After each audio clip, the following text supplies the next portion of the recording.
2025 Prelim SCGS Paper 1 Booklet A, Question 15.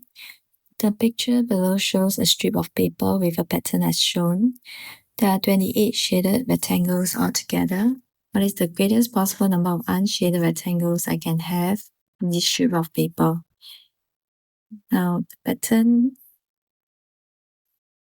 starts with 2 shaded and 3 unshaded, right? So for every set, you have 2 shaded and 3 unshaded. Okay, and we are given 28.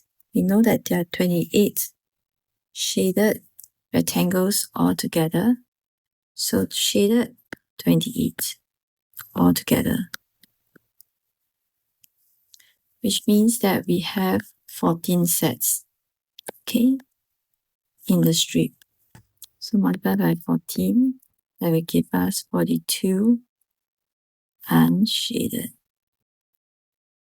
Okay, our answer is 42, which is option 3. Okay, now but let's just go back to the question again. They are looking for maximum number of unshaded. Since our set ends with unshaded, so we are fine. But if you're looking for, say, maximum possible number of shaded rectangles, then you may need to add another 2 into your answer.